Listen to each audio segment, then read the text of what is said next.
Bira para referir palavras de oração, que é para já iniciar hoje a nossa básica aula, tá?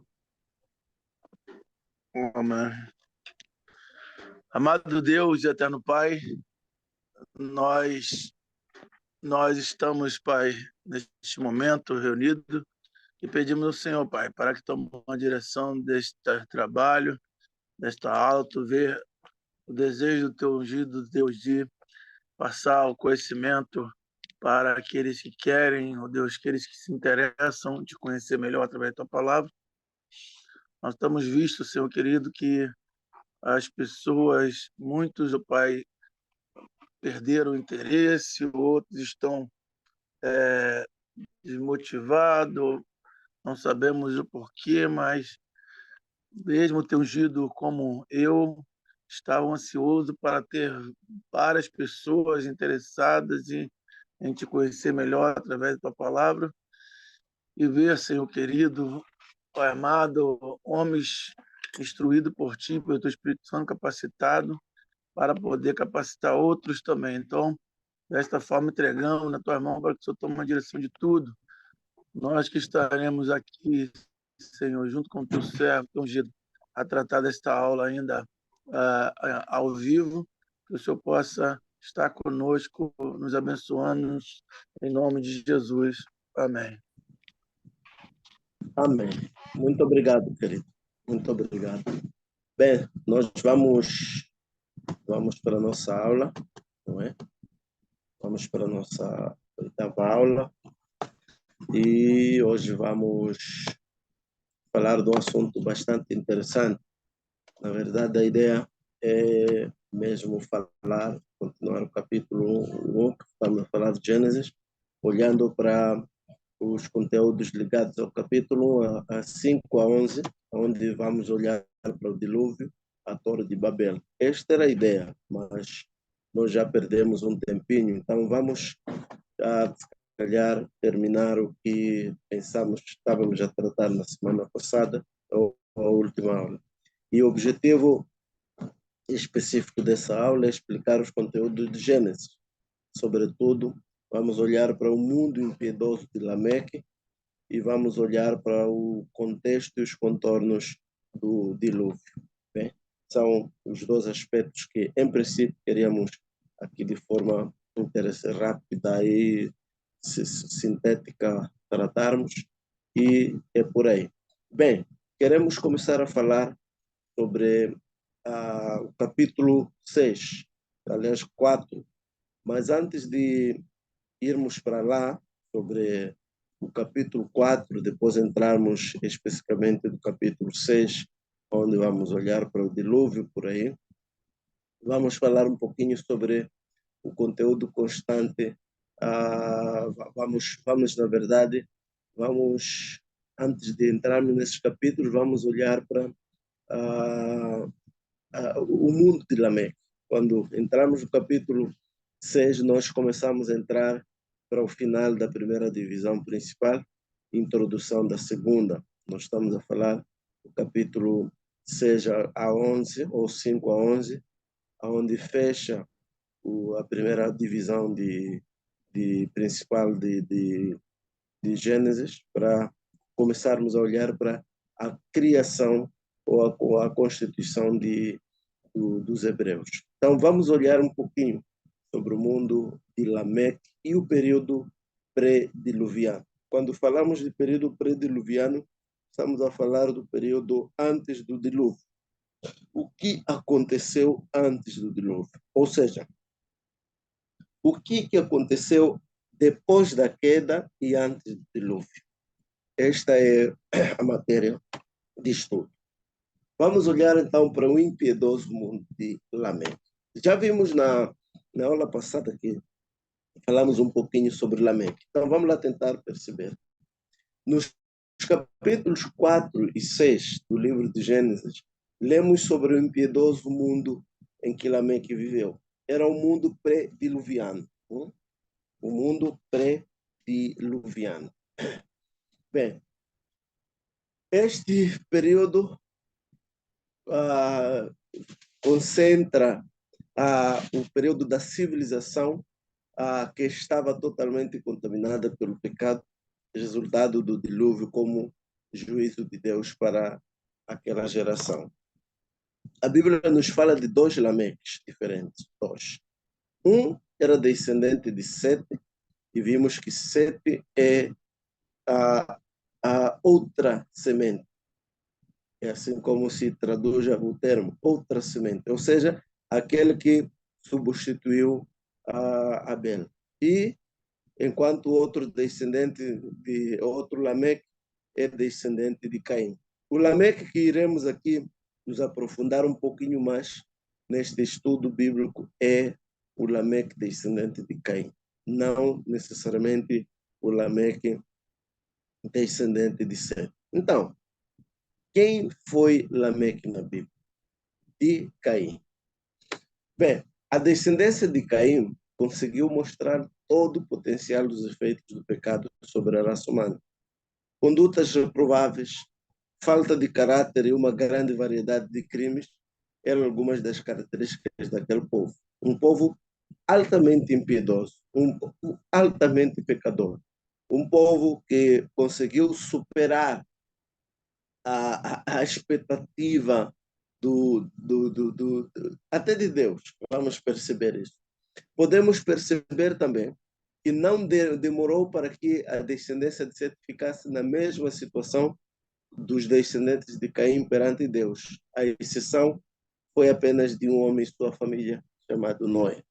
Quer dizer, o sistema do pecado, a forma como o pecado é influente na vida humana, é tão sério, é tão forte, que o próprio Jesus chegou a dizer que até os escolhidos poderão ser confundidos. Até os escolhidos poderão ser confundidos. Então, quer dizer que a Bíblia assume que a questão do pecado não é uma questão que tem que ser levada de ânimo leve. A questão do pecado tem que ser levada de forma muito responsável. Por quê? Porque o pecado é um veneno sério, um problema muito grave na sociedade. No entanto, Deus sempre tem um remanescente. E aqui nós vemos lá desde o início, Noé. Mas, por causa de Noé, nós podemos perceber que Deus conseguiu, aliás, teve a humanidade teve um desfecho interessante, feliz. Mas vamos lá ver um pouquinho sobre um mundo ainda maravilhoso. Pouco se sabe sobre o mundo pré-diluviano. Na verdade, nem mesmo é possível mensurar exatamente a tamanha alteração que o dilúvio universal causou no planeta. É difícil. Alguns defendem a possibilidade de que talvez até mesmo as formações continentais tenham mudado com o dilúvio. Provavelmente. Por exemplo, quando nós olhamos para a fartura de pão, nós percebemos que no período pré-diluviano, provavelmente a situação da fome podia ser diferente. Por isso que nós não podemos dizer muita coisa com relação à fome naquela época. Possivelmente existia fartura da terra. Embora espinhos e cardos passaram a crescer, conforme Gênesis 3:18, existia uma terra imensa para que o homem cultivasse e tirasse o seu sustento. A referência de Mateus 24:38, por exemplo, não fala exatamente sobre essa questão. As pessoas tinham uma vida normal, com festas, farturas e, é claro, com pecado.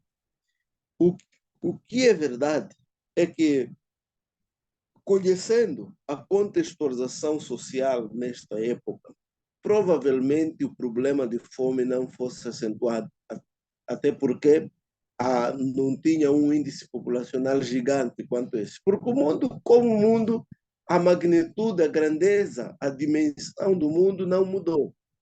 As circunstâncias, as situações climatosféricas e as as localizações geográficas podem ter sido deslocadas, mas o mundo, o universo, continua o mesmo que Deus criou.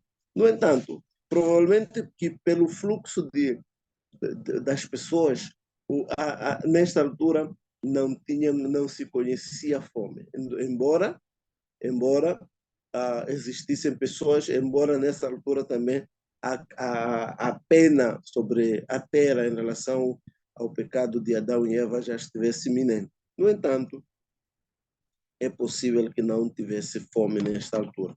Outra questão não menos importante é a questão da saúde perfeita. O que quer dizer? Quer dizer que nos primeiros capítulos de Gênesis, principalmente no capítulo 5, podemos notar que as pessoas tinham uma expectativa de vida muito diferente da que temos hoje em dia.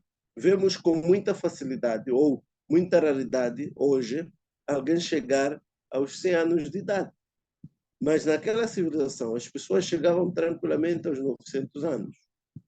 Obviamente, a saúde delas era substancialmente superior ao que conhecemos na atualidade. Ou seja, quanto mais o tempo passa, quanto mais o pecado acentua, mais o homem se torna pecador, mais degradado é a saúde humana. Por quê? Porque o pecado tem essas consequências. O pecado resulta desses problemas. E a saúde que tinha os homens no período pré-diluviano não é a mesma que hoje. Fora que vamos olhar, entender lá para frente, no capítulo 6, 5, 6 por aí, nós percebemos que Deus diminuiu o tempo de vida do ser humano. Diminuiu por quê? Por causa do pecado.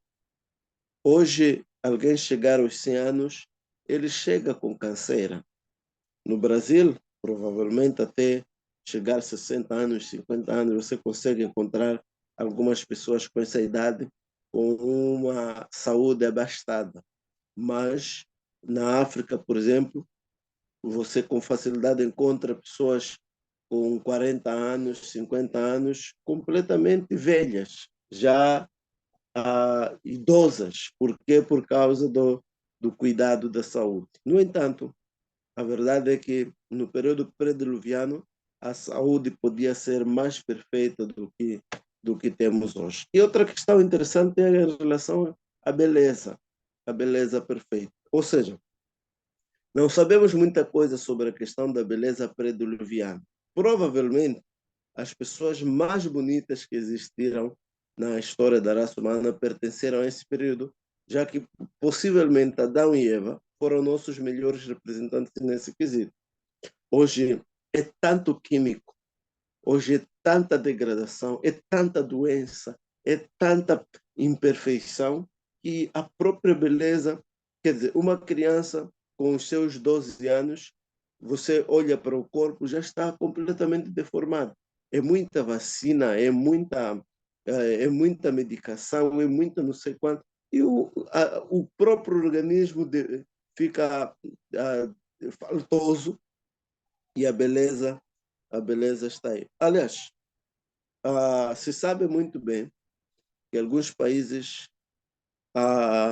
fazem até operações para alinhamento do físico por conta da beleza. Enquanto em outros países, esta beleza que o mundo ocidental procura se encontra na pobreza.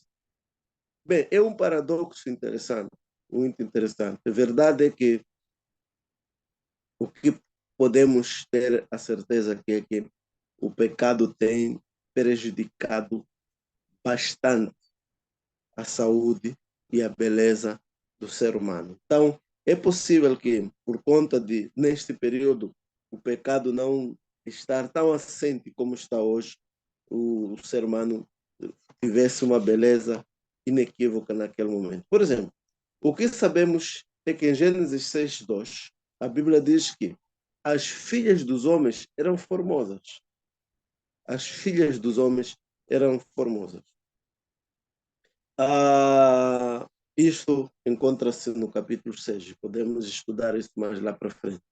Agora, quando se fala das filhas dos homens, Quem são as filhas dos homens? Quem são as filhas dos homens? Bem, é uma questão interessante. Vamos lá, outra questão interessante nesta altura tem a ver com a tecnologia avançada. Ou seja, a civilização pré-diluviana já havia conquistado grandes avanços tecnológicos. Os descendentes de Caim, por exemplo, desenvolveram a música, a construção civil e a habilidade para trabalhar com metais. Estudiosos também atribuem a eles a ideia de utilizar pesos e medidas como regulamentação de transações comerciais. A própria construção da Arca de Noé já demonstra uma sociedade avançada em edificações. É um assunto que a gente não quer, não tem merecido nossa atenção, mas é importante nós pensarmos sobre isso. A engenharia que Noé usa é um fato que Deus capacitou Noé, mas Deus usou a, capac, a inteligência de Noé para isso. Deus usou a força de Noé. Deus usou o raciocínio de Noé para fazer aquilo. Deus deu as diretrizes, deu o esquema, Deus deu o mapa, Deus deu Deus deu o código para ele fazer, mas coubeu a Noé juntar um mais um para dar dois. E hoje a gente sabe que a arqueologia conseguiu encontrar os restos do barco de Noé, da Arca de Noé. Existe hoje, a ciência provou, não tem 10 anos isso, que a ciência trouxe. Veio um assunto que veio até à tona nas principais, nos principais canais de televisão internacional, onde encontrou-se os restos da Arca de Noé. E Deus teve o cuidado de garantir que o esqueleto da arca fosse encontrado intacto. Hoje, a própria ciência consegue dizer que, de fato, a Arca de Noé existia. Essa tecnologia toda veio de onde? Deus estava no meio do negócio. Bem, vamos lá olhar para o mundo depravado, completamente depravado do período de Lameque. O mundo ao qual Lameque pertencia era impiedoso e cruel, totalmente depravado pelo pecado, completamente depravado pelo pecado. O primeiro aspecto que nós conseguimos perceber no capítulo 4 de Gênesis 23 é a questão da devassidão sexual. Este problema da imoralidade sexual não é de hoje. É um problema tão sério, que no rol dos pecados, no rol das ações, das atitudes da carne, a imoralidade sexual é o primeiro aspecto. Lá em Gálatas, capítulo 5, nós encontramos lá a imoralidade sexual logo como primeiro problema da carne. Então, este problema não é de hoje, não é do tempo de Paulo, não é de tempo... Não, este problema é antigo. Lameque, por exemplo, foi o primeiro homem que temos notícia que praticou a poligamia. O primeiro homem. Claramente, esse comportamento era mais uma provocação do pecado aos mandamentos de Deus. Quando Deus criou Adão e Eva, nitidamente o propósito da união entre homem e mulher era a monogamia. No entanto, Lameque decidiu entrar pela poligamia. E embora a poligamia sempre foi uma prática reprovada por Deus, não foi exclusivamente dos descendentes de Caim. Grandes homens da Bíblia também caíram nesse pecado. Por que não citarmos Davi, citarmos os patriarcas? Os patriarcas, todos, quase que todos os patriarcas entraram para a poligamia. E sem falar de Salomão, que conseguiu ter 1000 mulheres, das quais 700 esposas, 300 concubinas. É mulher para 3 anos e meio, se ele conseguisse se relacionar com cada uma por dia. Precisava de 3 anos e meio para fazer a ronda toda. É gravíssimo. Mas esta devassidão sexual não é de hoje. Lameque já badala neste caminho. Outra questão tem a ver com a violência sem limites. Ou seja, os crimes eram frequentes e cruéis naquela civilização. O próprio exemplo de Lameque, em Gênesis 4:23, deixa claro que motivos banais já eram usados como justificativas para assassinato. Os homens valentes tinham sua fama construída sob o sangue de outros homens, se calhar não valentes. Veja, por exemplo, leia aí, o meu irmão, leia Gênesis 3, 6, 4 e 5, só para contextualizarmos. Perceba a razão pela qual Lameque mata alguém. Irmão Bira, por favor, leia-me estes dois textos. Gênesis 6, 4 e 5. Gênesis 6, 4 e 5.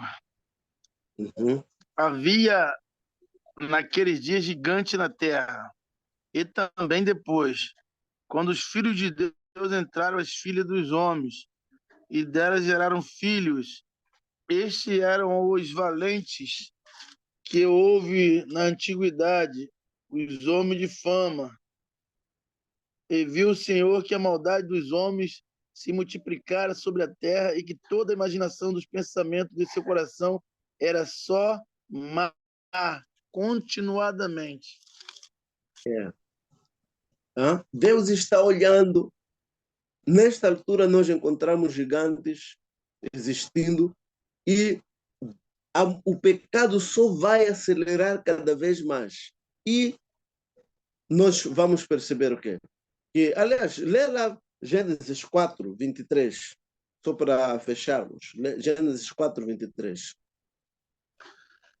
4:23. E disse Lameque às suas mulheres, Ada e Zilá: ouvi minha voz, vós mulheres de Lameque, escutai as minhas palavras, porque eu matei um homem por me ferir e um jovem por me pisar.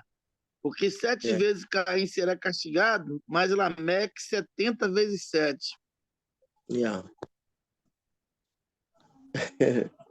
Agora, consegue perceber, irmão Bira, qual era a filosofia ou qual é o pensamento de Jesus quando perguntam a ele quantas vezes teu irmão deve pedir perdão? Quantas vezes deve perdoar seu irmão? Jesus disse 70 vezes 7. Este princípio não é novo. Jesus volta para Gênesis. Jesus volta para Gênesis. E ele levanta esse problema, que por causa da maldade do homem no coração, o homem instaura uma vida de violência sem limites. E há uma preocupação de Deus para com esse homem que se leva para o espírito que subentendeu a Caim, o espírito que venceu Caim. É o mesmo espírito que vive nos homens violentos, que negam de fazer a vontade de Deus para fazer as suas próprias vontades dentro da influência maligna. E mesmo tendo uma outra escolha, eles assumem ou engrenam pelo caminho do mal. E ao invés de, por exemplo, Lameque perdoar pelas vezes que era ofendido, ele preferiu matar. E olha que ele fala isso de forma gabarola. Ele vai se gabar por ter matado. É como se ele dissesse assim, não brinque comigo. Não brinque comigo. Eu mato aquele que me estressa, aquele me complica, eu mato.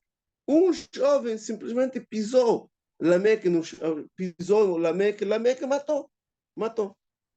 Assuntos banais, banais.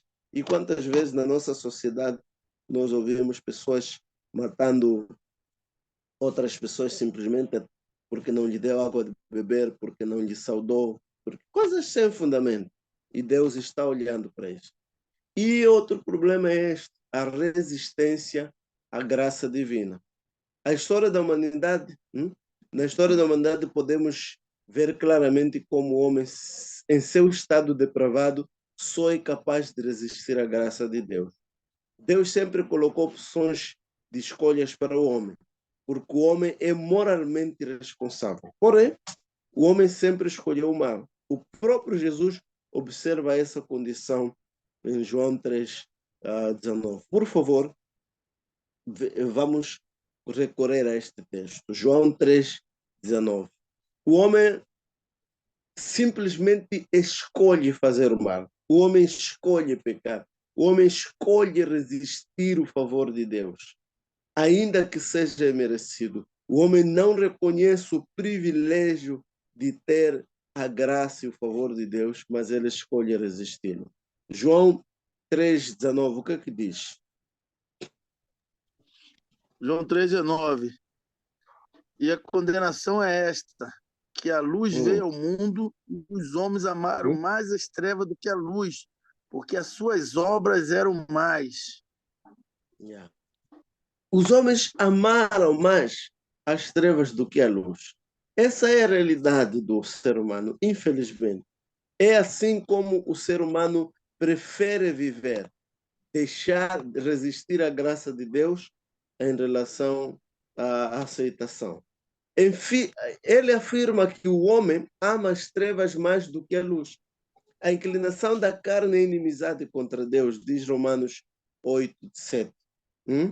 Isso significa que sem a interferência do Espírito Santo, somos incapazes de fazer algum bem em relação a Deus. Todos pecaram. Não há um justo. Não há ninguém que por si só busque a Deus. É o contexto que Paulo fala em Romanos. Ou seja, Jesus já disse lá em João, sem mim nada podeis fazer. O ser humano sem Jesus não tem capacidade de ele sozinho agradar a Deus. Não tem. Por isso que Jesus envia o Espírito Santo para aqueles que o aceitarem. Ele os ajude. Tanto que Jesus disse, ele vai até vos lembrar do que falaram quando precisarem. Então, nós precisamos de Jesus. Biblicamente, sabemos que a graça de Deus sempre é resistida pelo homem. Não existe um exemplo que sequer de alguém que tenha sido verdadeiramente fiel aos mandamentos do Senhor, sem que antes tenha sido regenerado por Deus. Ou seja, não é possível nós estarmos de boa com Deus se nós não entrarmos nessa relação mediante Jesus. Jesus é aquele que restabeleceu a conexão entre o homem e Deus. Após a regeneração, que não é obra humana e não vem de nós, aí sim a pessoa consegue ouvir a voz de Deus e a graça passa a ser irresistível. João capítulo 10, versículo 27, por favor. João capítulo 10, versículo 27. Irmão Bira, por favor, leia esse texto.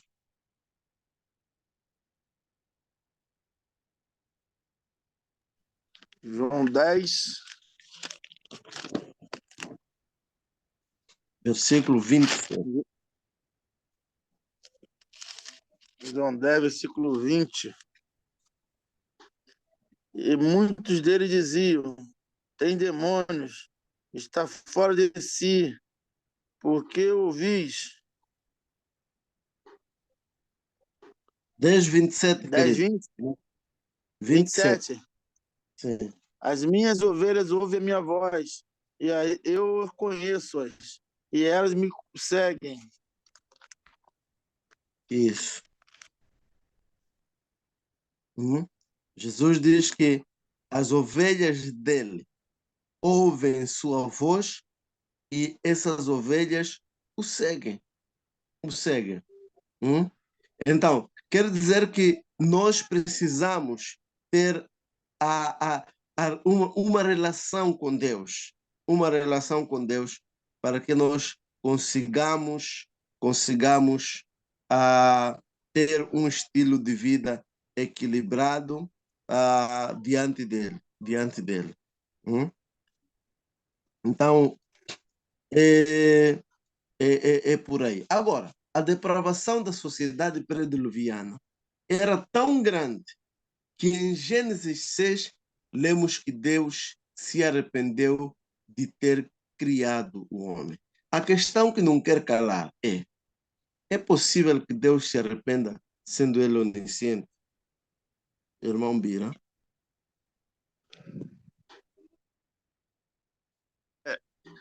Não, a questão aqui desse texto, no original do hebraico, não quer dizer que Deus se arrepende. Em Levítico 23, ele fala lá que Deus não é homem para que minta, nem filho do homem que se arrependa. Aqui foi mais uma colocação, uma interpretação aqui para nós que somos ocidentais, botando um sentimento em Deus a respeito da situação que estava o ser humano. Então, aqui essa tradução aqui ficou como que Deus se arrependeu como fosse nos sentimentos, que Deus estivesse reagindo um sentimento como nós temos, de insatisfação pelo estado atual do ser humano naquele momento. Eu vejo dessa forma. Ok. Na verdade, irmão Bira, este texto, se nós olharmos do ponto de vista literário, nós havemos de sempre ter problemas de interpretação. Na verdade, o que acontece aqui é que o contexto, o texto não está deturbado, não está deturbado. Apenas aqui é preciso, para nós interpretarmos este termo, Deus arrependeu-se, nós precisamos de compreender quais são os recursos literários usados aqui. Tem que se lembrar que a Bíblia a Bíblia é uma literatura. A Bíblia é um livro. Se é um livro, ele tem para ser escrito, ele tem suas regras. Ele tem os seus critérios de escrita para se tornar um livro. Então, usa-se recursos literários na Bíblia. E é aqui onde nós temos que compreender. Aliás, quando nós estudamos bibliologia, nós conseguimos compreender que Deus usou as capacidades humanas para falar para o homem a mensagem de Deus. Ou seja, Deus se recua, Deus se volta ao nível do homem para falar na linguagem do homem acerca das coisas de Deus. Então, aqui usa-se dois recursos literários muito usados na Bíblia. E neste contexto aqui, existem pelo menos dois recursos que se encontram aqui. Um chama-se antropomorfismo e outro se chama antropopatismo. Esses dois recursos literários precisam ser compreendidos. Por quê? Porque esses dois recursos literários, como neste e alguns outros textos bíblicos, eles vão aparecer para descrever Deus como se ele possuísse formas, propriedades, características ou sentimentos humanos. Então, vai-se usar um recurso literário que é exatamente para fazer compreender na linguagem do homem o sentimento de Deus em relação àquela situação. E esse recurso foi bastante utilizado na Bíblia. Agora, é óbvio que nosso vocabulário não é capaz de descrever plenamente um Deus que é indescritível. Não é. O arrependimento de Deus se encaixa exatamente nessas características. Quando algum texto bíblico mostra Deus arrependido de alguma coisa, na verdade, ele está indicando um sentimento incompreensível para nós. Quando nós encontramos este tipo de expressão, está a nos dizer que nós não vamos conseguir descrever o sentimento de Deus em relação àquela prática. Portanto, é preciso também compreendermos que nós podemos entender que Deus não se arrepende como o homem. Isso significa que esse arrependimento de Deus mencionado na Bíblia em nada tem a ver com o arrependimento humano. Não tem a ver.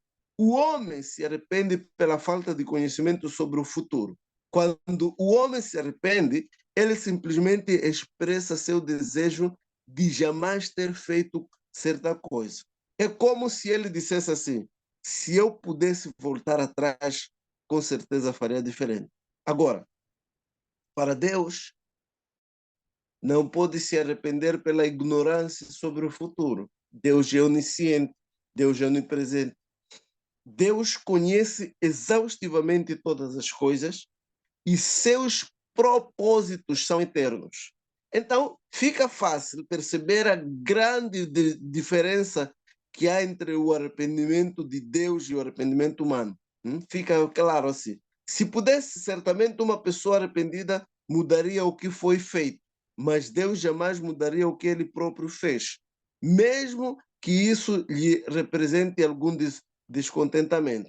Agora, como é que nós podemos interpretar isso? Como podemos falar que Deus se arrepende se ele é onisciente? É impossível que ele seja surpreendido. Deus é o criador e sustentador de todas as coisas. Ele conduz a história segundo os seus propósitos soberanos, todavia, ao mesmo tempo em que ele determinou e conhece todas as coisas, ele também se mostra um Deus pessoal que sabe responder às ações e atitudes humanas. Ele atribui responsabilidades morais sobre tudo o que ele sobretudo o que é feito pelo homem. Então Deus vai reagir exatamente de acordo com, com essas situações. E quando nós estudamos ou vamos atrás da interpretação dessas figuras ou desses recursos literários, nós falamos aqui de antropomorfismo e antropopatismo. O que são esses recursos? Quando nós vamos, por exemplo, para o dicionário de língua portuguesa e nós tentamos entender sobre esta palavra, por exemplo, antropomorfismo. O que é antropomorfismo? No dicionário em língua portuguesa diz que antropomorfismo é a atribuição de forma, de característica ou de comportamentos humanos a seres inanimados ou a seres vivos que não são humanos. Isto é antropomorfismo. Ou seja, a qualidade do que é antropomórfico ou do que tem forma ou características humanas. E isto que é antropomorfismo. Ou seja, Deus se coloca com as características humanas. Aqui Deus está a dizer assim, aliás, o entendimento que temos que ter é esse, é que Deus aqui está, se fosse homem, estaria naquela situação de dizer assim, se eu soubesse eu não faria homem. Então, é para nós compreendermos qual é o nível da insatisfação de Deus em relação ao ser humano por conta do seu pecado. Então, é como ali, se Deus estivesse numa situação humana de dizer assim, se eu soubesse, eu não faria homem. Mas Deus sabia quando fez o homem. Agora, o que é antropopatismo ou antropopatia? Antropopatia, ela é um termo, é uma palavra, não é? É uma palavra cujo dicionário interpreta que é a atribuição de qualidades humanas a entidades, sobretudo a deuses, a animais, a seres inanimados. Então, quando nós pegamos um termo, como, por exemplo, Deus arrependeu-se, nós estamos a atribuir qualidades humanas a Deus. Antropomorfismo é Deus se caracterizando como homem. Antropopatia é atribuirmos a Deus as características do homem. Então, é nestes termos que nós vamos conseguir interpretar o que realmente ali Deus estava a falar. Não sei se o irmão Bira conseguiu perceber esta questão. Deus Sim, não sim. tem... Fala. Sim, sim, eu entendi bem. Em termos de apresentar um Deus em ações na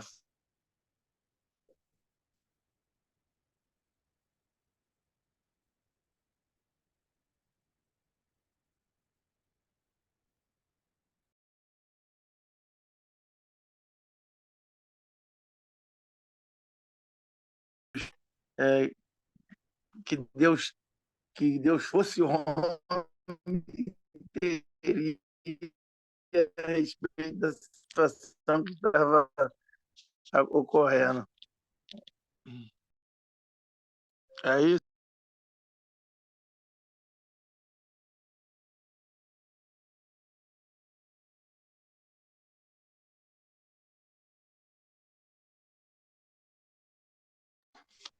É isso, mestre. Bem, não entendi bem a sua explicação. Eu relatei que o antropomorfismo, como você explicou aí, é tipo ações de Deus em forma de homem, as características do homem. Então, esse ensinamento literário é colocando como se fosse Deus estivesse reagindo como um ser humano.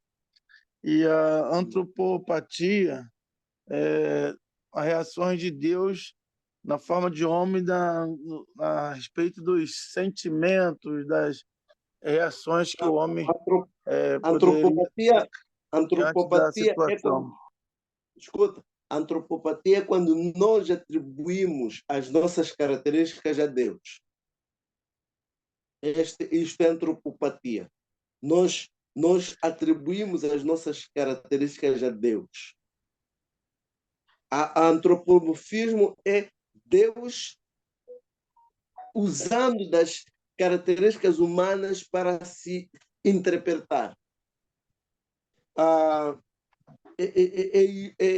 diferença está aí. Enquanto uma, Deus se caracteriza com o homem, a outra, o homem caracteriza Deus como homem. Ou seja, leva as suas características e atribui a Deus. Essa é a diferença. Deixa eu acabar aqui. Entendi. Perfeito?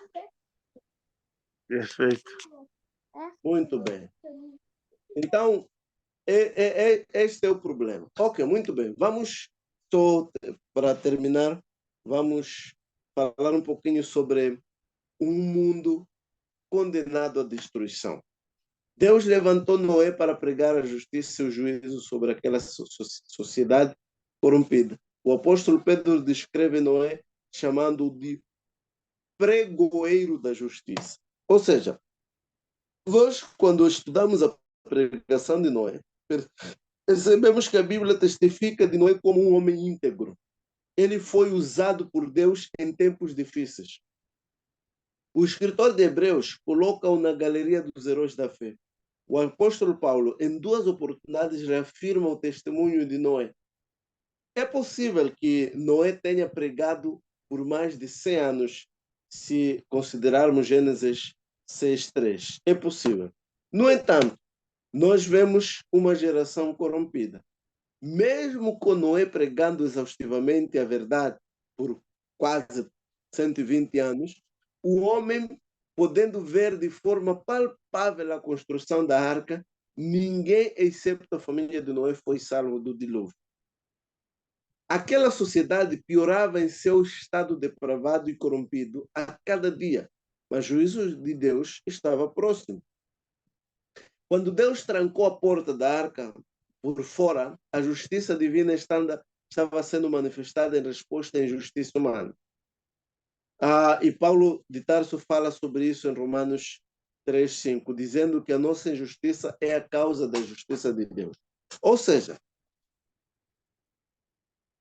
por que Deus, quando Deus manda Noé construir a arca, e quando chega o momento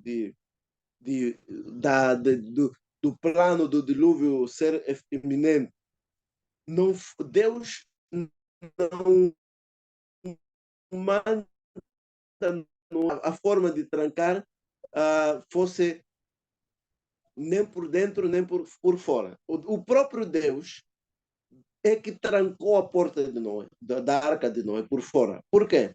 Porque se a arca tivesse a possibilidade de se abrir por dentro, provavelmente por causa do coração sensível que Noé tinha, provavelmente Noé fosse abrir a porta por causa daqueles miseráveis homens que ali negaram por quase 120 anos de pregação, negaram a mensagem da salvação. Isto é aquilo que a teologia diz. O homem, o ser humano, não vai para o inferno por causa do pecado. O problema do pecado já foi resolvido por Cristo na cruz. O que vai condenar o homem é exatamente a negação da graça de Deus. Ou seja, quando o homem tem a oportunidade de se arrepender, o homem nega se arrepender. Ele está sendo injusto por Deus, com Deus, aliás. Porque o Deus que foi insultado, foi abusado, foi desprezado, esse Deus escolheu perdoar e salvar o homem. Ele oferece uma salvação pela graça, por esse seu favor. E ele oferece seu filho para morrer por este homem, a fim de lhe dar vida. E esse homem decide pessoalmente negar essa graça. Ele se torna injusto. E por causa dessa injustiça é que a justiça de Deus ela se manifesta. Ou seja, Deus manifesta a sua justiça por cima da injustiça do homem. Isso é efeito cascata. Você pecou. O pecado é uma injustiça contra Deus.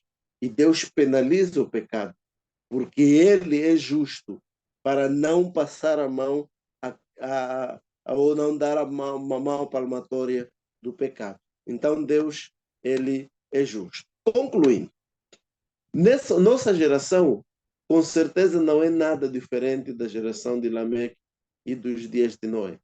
O pecado é evidente em todas as áreas da nossa sociedade. Muitas igrejas estão lotadas, porém o evangelho não é pregado, e sim pragmatismo. O pragmatismo é que se prega. Por outro lado, muitas igrejas que pregam o verdadeiro evangelho possuem suas cadeiras vazias. Mas isso é o cumprimento da própria palavra de Deus. Hoje está muito fácil o evangelho facultativo, aonde ele massageia o pecado, onde ele permite que o homem viva nos seus deleites em nome da fé.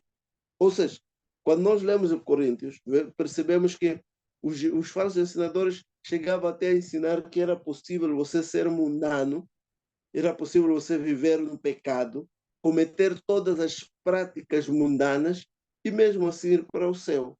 Paulo diz, não é verdade, não é verdade. Aos pastores que pregam o evangelho como ele realmente é, mesmo com toda dificuldade, aconselhamos que lembrem-se de Noé e sejam autênticos pregoeiros da justiça.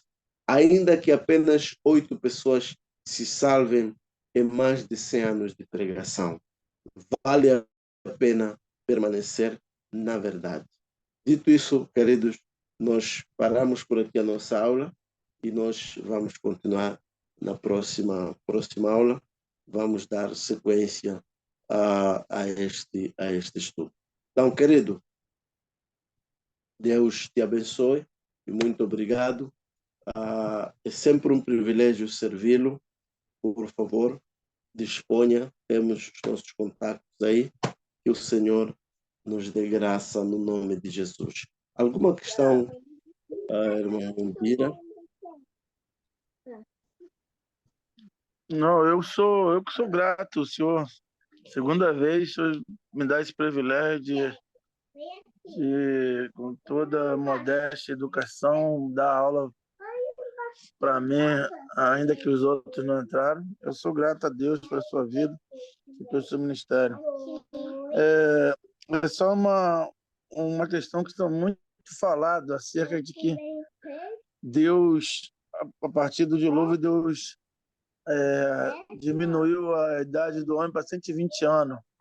Mas analisando aqui, dentro do texto que a gente estudamos aqui, Deus não estava dando uma idade para o homem viver, porque senão ele estaria contradizendo depois do dilúvio, o próprio Noé, os seus filhos viveram mais de 200, até Terá, o pai de Abraão, viveu 200 anos. Então, eu queria só que você explicasse que seria o tempo, qual algumas pessoas também interpretam que o tempo que Noé levou para construir a arca foi esse período, ou tu tem outra visão a respeito?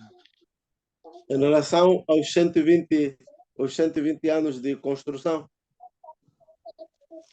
Que era os 120 anos que Deus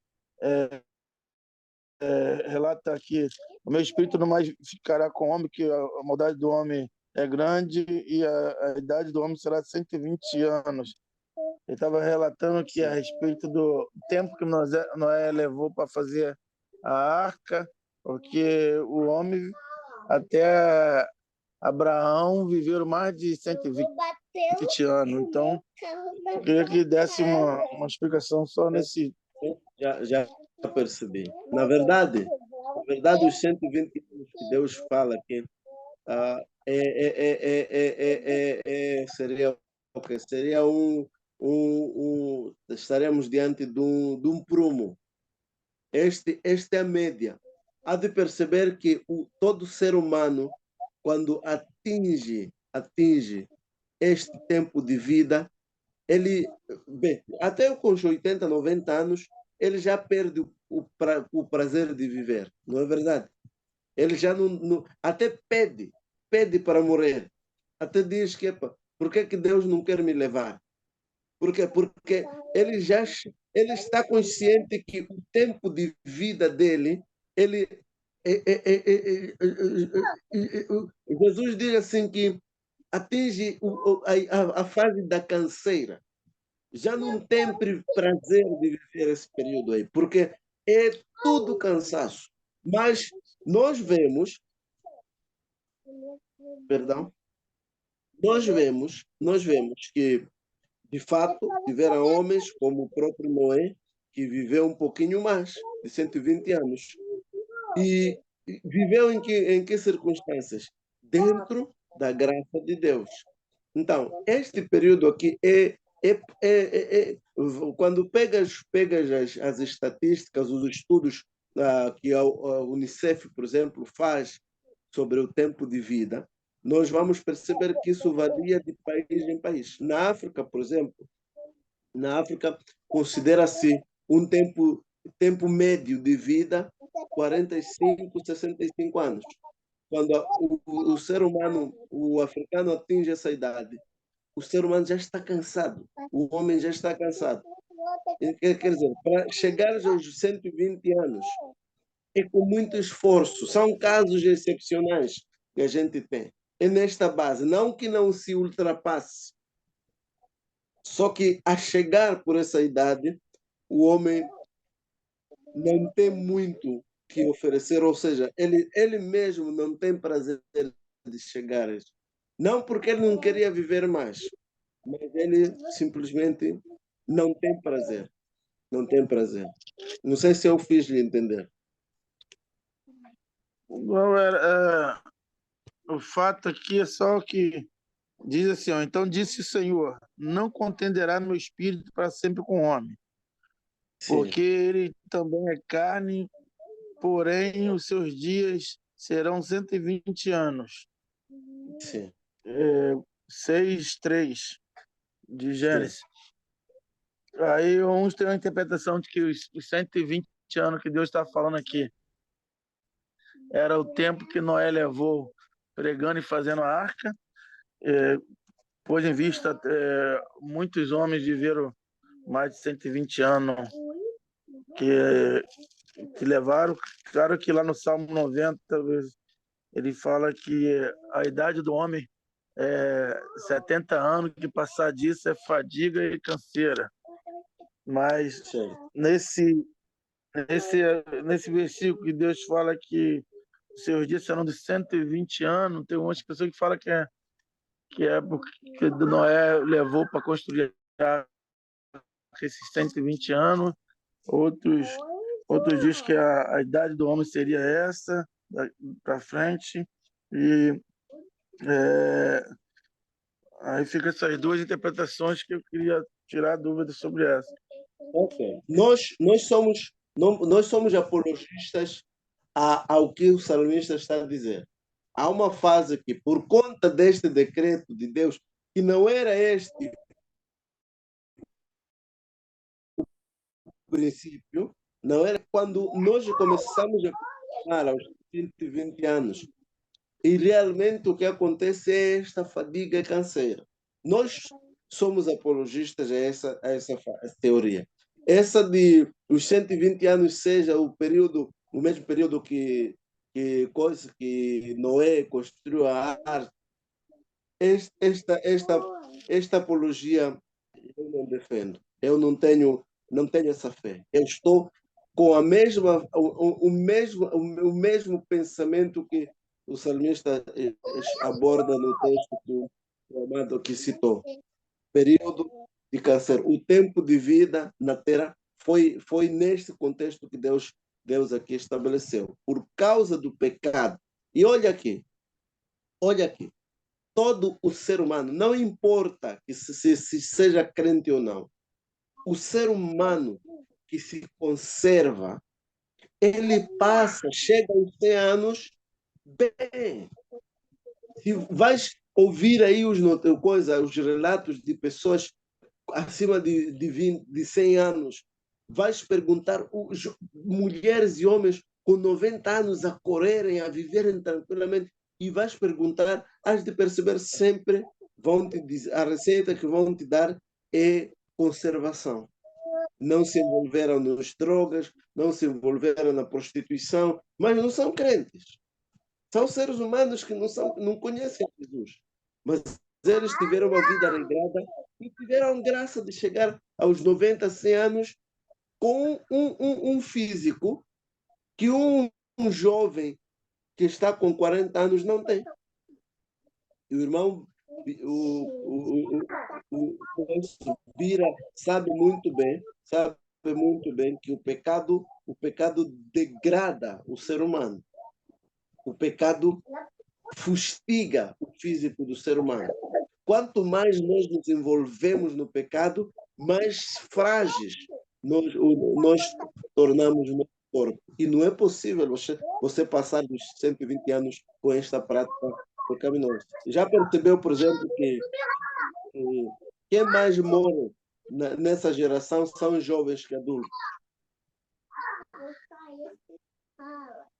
O jovem se dá ao prazer da vida de uma forma desregrada. Os nossos pais, veja a saúde dos nossos pais hoje, está muito melhor que a nossa. E vais ver o que é que eles comem. Comem as coisas mais naturais possíveis, enquanto nós queremos tudo artificial. É verdade, Hoje em dia, a poluição, os agrotóxicos na alimentação, nas plantações, isso aí também vai destruindo o homem a cada dia, a saúde, o câncer, por exemplo, é a Yeah. enfermidade do século que está acabando com o ser humano pelaquilo que ele ingere, que ele come, se alimenta. Então, Exatamente. hoje em dia, nossa geração tem uma alimentação é, Altamente degradado. envenenada, Isso. e nós temos poucas atividades. Por isso, nós vamos não aquele que peca ainda e vive uma vida sem uma norma, sem uma conduta, aí piorou ainda.